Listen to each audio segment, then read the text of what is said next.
Hello, everybody, and welcome to Passionately Intrigued Arts. And this is Tracy. Um, Please forgive my attire. I have been in my pajamas all day long. Excuse me.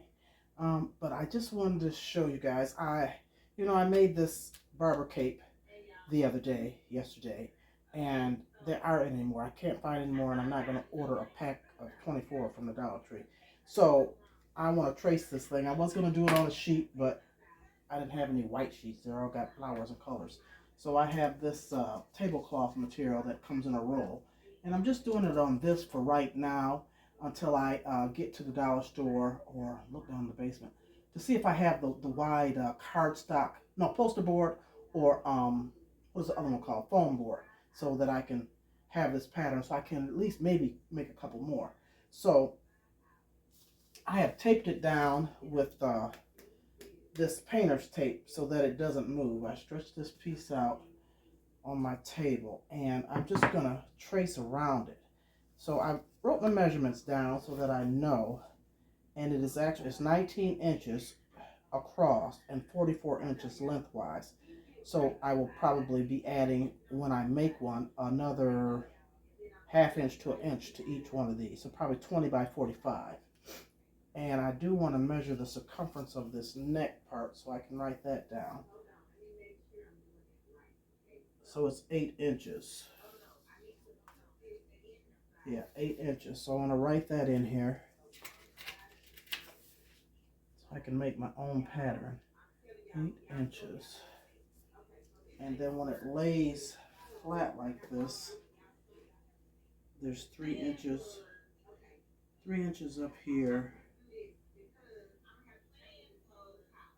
And 1 inch down there. 3 inches and 1 inch. I just want to make sure when I make this pattern on the poster board or foam board that I do it right. 1 inch.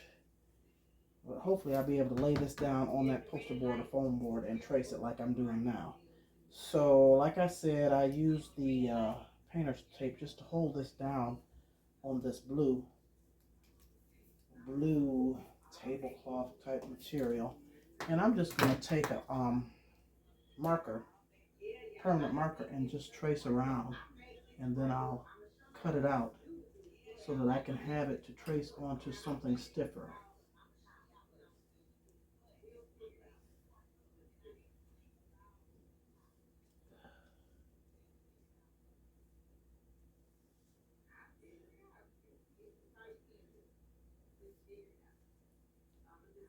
So I'll take you off camera. You don't have to watch me do all this because I'm going to do this and then cut it out, fold it up, and put it away until I get that poster board or foam board.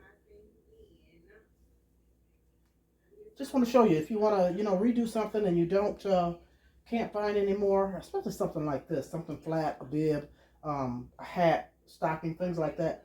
You can make your own patterns. You can just trace over it and make your own, just in case I decide to make another one for someone else, maybe.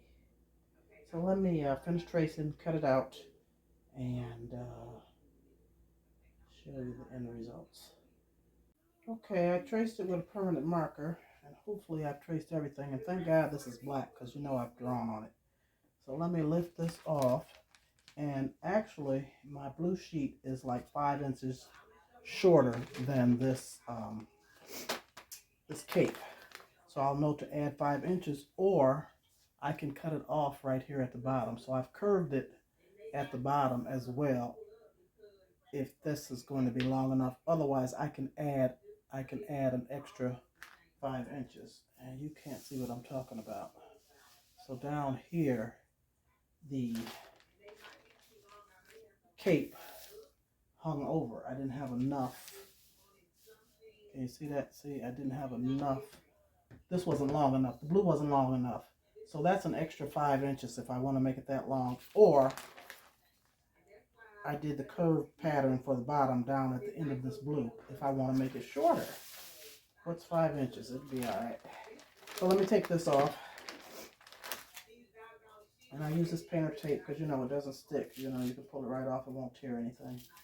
So let me take all this painter's tape off and make sure that I have outlined the whole thing.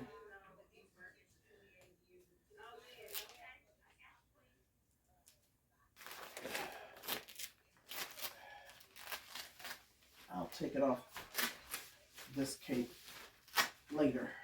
Let me just set this aside. And let's see if I can show you. I don't know if you can see this or not. If you can see the tracing. Can you? So, I'm going to cut this out and fold it up and keep it until I get some poster board. Not poster board. Is that what you call it? Cardstock? Poster board or the foam board. So I'll have an actual pattern to make another cape. This could be good for hairstylists, barbers. Yeah, I might be onto something, maybe. All right, I got it all cut out. And what I thought about is that probably I could just use this for the pattern. I wanted something a little stiffer, but this I can fold up and put away. And so I wrote all the measurements on it. And all the way down, you can go 40 to 45. Like I said, I didn't have enough of this. I didn't cut enough of this plastic for 45, so it stops at 40, and I curved it off. So you can just add an extra 5 inches. The circumference here is 8 inches. I marked that on here. Here to here is 9 inches, 9.5 inches, and this is 9 inches. And then there's like 2.5 inches here, 1 inch down here at the bottom. And then I marked where the Velcro goes on each side. And I kind of did a makeshift card. You can see that with the measurements on it. If you care to make your own pattern for this Barber cape. So now I don't even think I'm going to put it on poster board or foam board. I think I'll just use this and pin it onto some material. Or now I did read on that cape, it said 100% polyester, but you know, it is a plastic polyester. So I'm sure I can find something in Joann Fabrics, or I could even do this cloth, but it's more advantageous to the barber salon shop, those who use it, to have, you know, something that they can wipe off as opposed to washing all the time. I don't know. I'll put this away until I figure it out and see what I'm going to use to make another cape. And it might even be nice to do something with a material that I can sublimate on, but then, you know, that leads to them having to wash it all the time. So I'm not sure. Just a thought, just an idea in case you wanted to replicate a cape, a beard cape, or a salon cape. I don't know what you call this thing, you know, barber cape. So thanks for watching, and when I do the video on making my own cape with my pattern, I'll come back and let you see. Thank you so much. Peace and love. Until next time, be good and do good. Love you guys, and I'm out.